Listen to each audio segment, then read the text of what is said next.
article in CBC Today entitled "Everything Inflation, It's Not Just Gas and Food Anymore and Wages Aren't Keeping Up" is showing just how mainstream this inflation situation in Canada is becoming.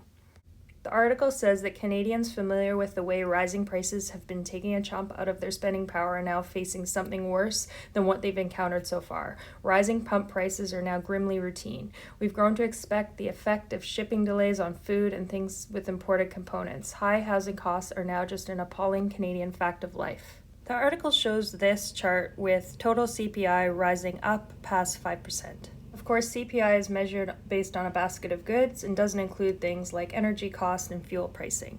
In this other figure from a different article, you can see how Canada compares with inflation in other G7 countries. Up at the top, we have the United States, below that we have Germany, and then right below that we have Canada.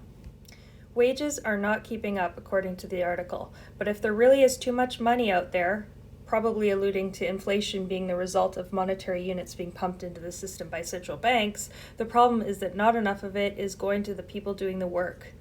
If Canadians are falling behind, the reason is not strictly because prices are rising. The problem is that over the past year, as inflation surged above 5%, incomes have failed to keep pace, and it means workers are losing their purchasing power.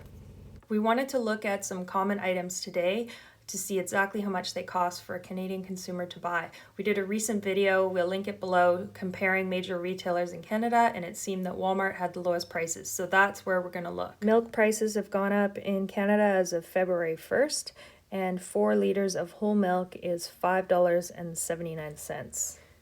1 dozen of eggs, the Great Value brand at Walmart, are $3.79. 1 pound of butter, the Fraser Valley Creamery butter at Walmart, is $6.24. 2.5 kilograms of Great Value flour is $3.97. We have white rice, the Great Value brand, 2 kilograms is $4.47. And then Kraft Dinner is $1.57 each, which is the highest we've seen for a while. You can get a deal if you buy 4 of them. And then the Dawn dish soap, which we chose because it seemed to be the most popular, is 532 mils for $2.77. The key factor in all of these prices is the energy cost for the transportation of goods, warehousing costs, refrigeration of costs. So we do need to be mindful of energy prices, which are not incorporated into the CPI. The situation of inflation is becoming more mainstream, and we need to stock up our pantries as much as we can. We need to take a look at what our family consumes the most of, and if needed, adjust our diets. Look for more locally sourced food, check out the farmers markets, try to grow your own if possible. Of course, it's not possible for everybody. It's a fine balance to not over-purchase, because that does create more issues on an already strained supply chain.